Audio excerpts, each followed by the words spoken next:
Boys and girls, ladies and gentlemen, lads and ladies, everyone. It's time. I'm telling you, it's time. What is it time for? It's time to get those clankers involved. We will defeat the clankers. Uh-oh. Well, actually, no. We're not going to defeat them. We are going to utilize them, ladies and gentlemen.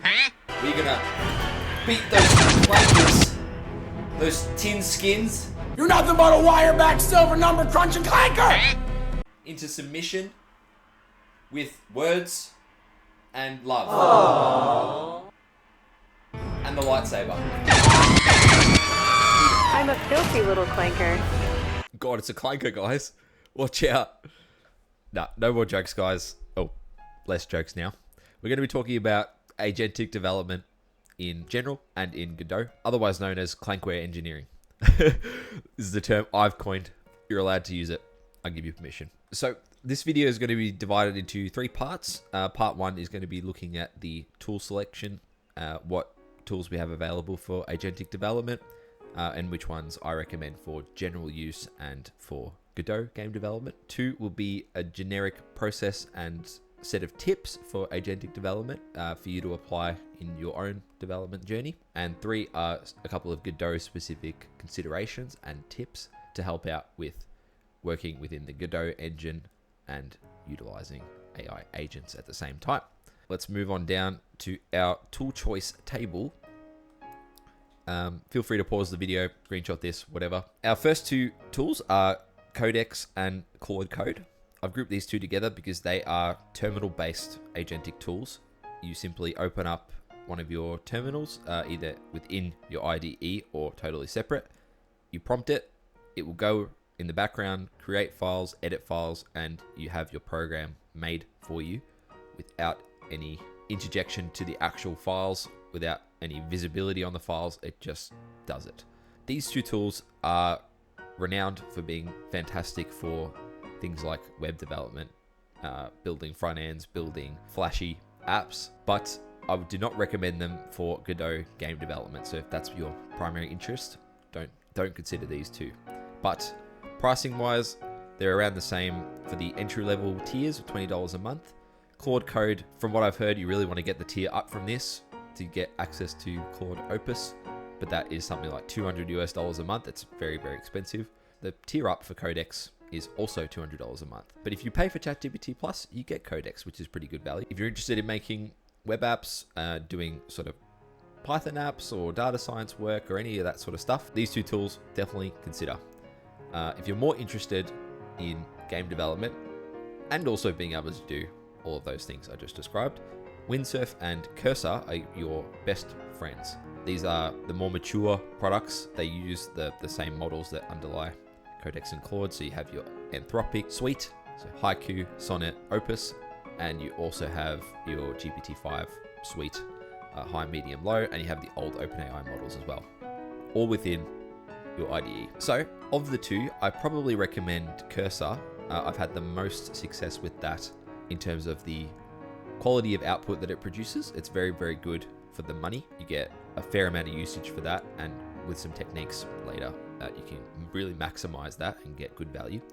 But I have been using Windsurf recently, and that is also very, very good. The reason why these are so much better for Godot specific development are 2 reasons. One is multi-file changes, MFC. It's not an official acronym, but multi-file changes is essential for a game. If you think about it, a game is a series of systems interacting with each other, and those often are spread across multiple files for organization, for clarity, for sanity. So that's the design principle of games. They have lots and lots of files. So multi-file edits and changes are essential, and these 2 tools, Windsurf and Cursor, are very, very good at that. The second reason is visibility. VIS, visibility. You want to be able to see, for games in particular, what the AI is generating, what code it is generating. And specifically for Godot, you're going to need to correct several parts, several patterns that the AI tends to gravitate towards. You need to notice that it's doing it to be able to stop it and adjust it. Plus, when you're visually interacting with scenes in the Godot engine and you want to actually see what script is underlying a scene, it is essential to be able to open it and look at it. Using codecs and Claude code with just the Godot engine code editor, not good. But pointing to it, using an external IDE with the AI agent inbuilt, 100% fantastic. GitHub Copilot is along the same lines as these two. It uses the IDE VS Code, which almost everyone knows if you're in the software world. It's cheaper.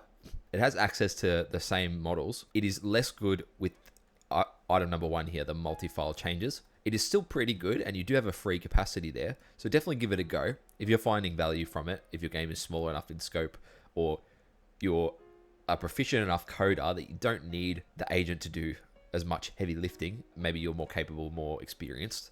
GitHub Copilot can just be that edge to speed up your workflow.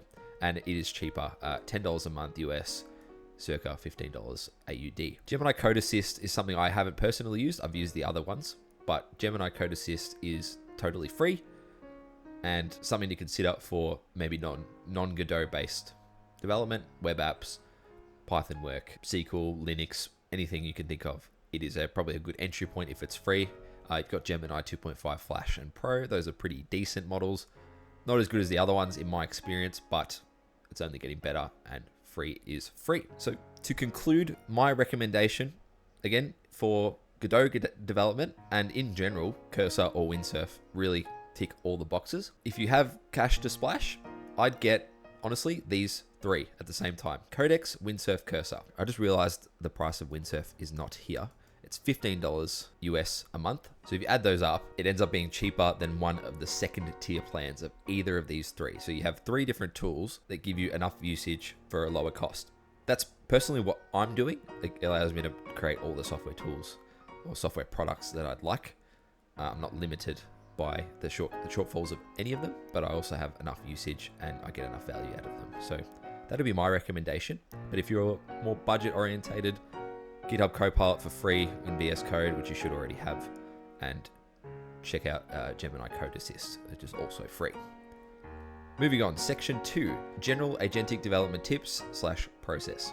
So I've got a few puns here, which I'll refer to in a moment, but tip number 1 is know the limits of agentic development and set your expectations accordingly.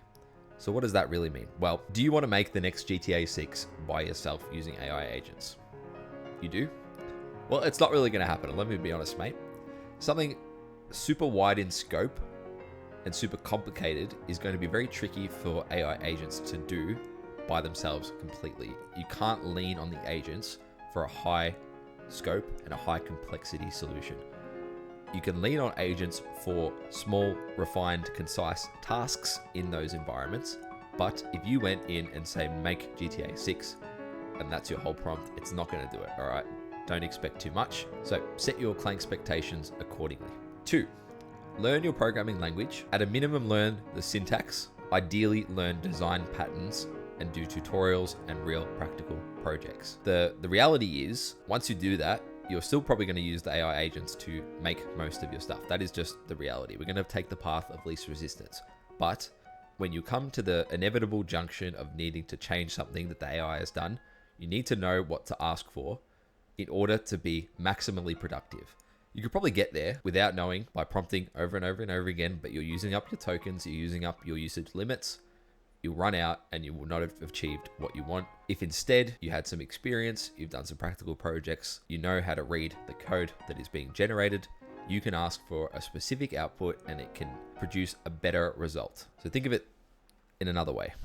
Someone who is a king, proficient at their programming language, and someone who is a peasant at their programming language, and you have your AI agent. This person is going to get the maximal value. This person is going to get a little bit of value, or less value rather, not a little bit, less value. This diagram makes absolutely no sense. Don't sue me. Not sure what law that breaks, but I hope you get the idea. And when you start to use these tools, it's going to become very apparent. If you don't know what it is you're looking at, you're going to be feeling lost no matter how powerful the AI agents are. So learn your programming language. Step 3, create an agents markdown file. This is part of your Clancuments, your Clanker documents. Agents markdown file Do some research online to learn the nitty gritties of this, but at a high level, it gives your AI agents guidelines, rules, tech stack, all the things that you need it to adhere to when it is developing your project. So for Godot, the important things here to note down would be design philosophies, the overall vision of your product, approaches to solving problems that you know will repeat themselves often. Things like that will all go in this document, and it is effectively the Bible for your agent to behave as you'd like it to. Something to note is it won't always do it. That's just the bottom line. AI agents take a mind of their own and will just completely ignore all the things you told it to do, but that is less likely to happen with an agent's markdown file there. It will look at it when it can. If there was no agent's markdown file, it has nothing to refer to at all, which is worse. You want something for it to refer to, and you can literally ask it in the prompt, please look at the agent's markdown file before making any changes. That tends to work really well, keeping it accountable to your requirements. So agent's markdown file. I want you to check out the description. I've got an example agent's markdown file that I've used in my game Appleman Sam. In there, you'll see lines regarding approach to development, problems that have come up several times in the agent process that I've said, how did you solve this problem? Great, put that solution in the agent's markdown file to not repeat that problem in the future. That's a really good tip. Check out that document in the description. The next step is the 3-step process of ongoing development. This is it. Of all the tips in this video, this is the one you need for generic AI development. Plan, write, test. Obvious, absolutely obvious, but we get carried away. These tools are so good, it will make so many things, and you'll be so wowed that you forget to test and you move on. Or you test it very lightly, you don't test thoroughly enough. Plan, write, test. To plan well, you want to make more Clankware. You want to make planning documents that have milestone 1, milestone 2, milestone 3, each of these with to-do lists within themselves that the AI has to check off. And each time that does one of these, you go and test it. And if it doesn't work, you go back over and over until it gets it right. And then you can cross off the milestones and your project is coming into fruition as you have planned it. It's very, very important. Plan, write, test. When you start with these tools, especially the editors, the IDEs that have multiple models to select from, which Clankware do I use? The easy answer, we go over here. Easy answer is use GPT-5. Why? Because it gives you 3 options. You have your low, your medium, and your high reasoning. And I know in Windsurf, you also have Codex. This is free. This is usually 0.5 tokens. This is 1, and this is 2. So you have a broad set of GPT-5s to select from depending on the problem you have. Anthropic Claude models like 4.5 Sonnet are 2 tokens by default. The thinking model is 4 tokens. This is using Windsurf tokens, by the way. The equivalent cost in Cursor is there too. The Claude models are more expensive. For things like web apps, people swear by the Claude models that they're absolutely fantastic for those sort of solutions. If you're doing that, maybe consider the Claude Sonnet models more. However, for game development, for Python, for small scripts, for almost anything else, and even for those things, web app development, GPT-5 is my go-to, simply because I can approach something with the free model. If it doesn't work, I move on to the low reasoning, and usually it will create the output I'd like. And if something is super complicated, a super complicated bug that definitely spans multiple systems, or I want to do some complicated planning, just go straight to the high model, which will reason for a couple of minutes and give you a really high quality output almost every single time. And it is worth the 2 tokens, 100% worth it. So which Clankware do I use? GPT-5. If you want to abstract that a layer further, you effectively want to start with a free model and then move to a paid fast and then paid reasoning model. That's your sort of order. If the problem you want to solve or the feature you want to create is really simple and specific, you know exactly what you want, start with the free one, that you don't lose anything there. You can always undo the changes. If you know your problem is a little bit more complicated, try one of the paid models. You're going to get a better output straight away. If you know your problem is very complicated, use one of the paid reasoning models. Finally, Clanker Ops, DevOps for using clankers. It's effectively utilizing Git and GitHub. If you don't know anything about Git, there's a lot of resources available. I will give you a very high level understanding. You have your code base here. You're adding things onto it. Files. You add a new file. You've changed an existing file, and you want to save that. So this becomes a checkpoint, and this is stored in your Git repo. Now you move on. You make some more changes, and you want to store that as another checkpoint. There you go.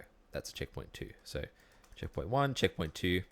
Say your AI agent in checkpoint 2 has absolutely broken the game. You can always revert back to checkpoint 1. That's very high level. Git is version control checkpointing. GitHub backs all this up to the cloud. So if this all goes to crap, your AI just decides to delete everything, which has happened, check Twitter, you can at least restore that back up. GitHub also gives you collaborative options, deployment options for web apps and things like that. There's a lot more that goes into GitHub and a lot more that goes into Git, but at a very high level and for game development, that's the generic understanding you need. So Clanker Ops, you want to use these tools and you want to use them frequently after completing every single milestone, every to-do, as granular as you'd like to be, checkpoint it, and then you can always revert back if you don't like it or if it breaks something. Section 3, your Godot specific tips. There's not a lot here. The first one is probably the most important, and then I've got a few bad patterns that I tend to see it repeat, so I thought I'd call those out here. First one is MCP, specifically using 2 MCP servers that are very, very useful. Those 2 servers are Context 7 and DeepWiki. I'm sorry for my poor handwriting, by the way, but both of these are effectively MCPs that allow the agent to look up the latest documentation for any language or any sort of documented technology that you're using. For Godot, the key thing to remember about the large language models is that they were not trained on a lot of Godot 4 projects. A lot of it is trained on Godot 3, and even that is quite limited compared to other things. If you could look at JavaScript, Python, all those sort of programming languages that are vastly more popular, there's a lot more training data there, so the AI models are far better at writing that code. GDScript, it is not as good, that is just the bottom line, but the beauty is GDScript is not super complicated, and with reference to these MCP servers, the large language models can see and read the latest syntax, the latest design patterns documented on official documentation pages. It will do that automatically. You simply ask it to look at this MCP server when you're prompting it. Both of these, you can use either of these. They both accomplish the same thing. Context 7 is easier to put into Cursor, and DeepWiki is already in Windsurf. So depending on which one you selected, it's easier to pick the relevant one, but you can use either. They're both just as good as each other. Some bad patterns to consider that I've noticed in my development of Appleman Sam. Check that out, boneheadlabs.org. Godot tends to preload and reference scripts that don't need to be preloaded and referenced in that way. So it will load in a node or a script to a node, instantiate that node in the script, and then point to that. It's not a very good developer experience. It's not very traceable. And when you actually instantiate that scene into the game, you're seeing just a small subset of all the components that make up whatever you've made. It's a bit hard to wrap your head around that unless you actually try it, but it's just something to consider. And it's something to add to your agent's markdown file to say, avoid this. And you can specify, don't use preloads, add in a node to the scene and reference that node via an export variable or the UID or any other more efficient way. So that's one bad pattern that comes up. Another one that's very annoying is if you're noticing something in the game is not colliding with something else, or it's not detecting something has entered an area 2D, Godot tends to do a poor job with allocating a scene to the correct physics layers. So the physics layer it should be detectable on, and the mask that it should be detecting. You have to have an understanding of how that's set up in your game and ask it to correct it, or just go in and correct it yourself. But it will tend to get that wrong and struggle to realize that that's what's wrong. It will try and solve other problems that it thinks are the actual cause, but that really aren't.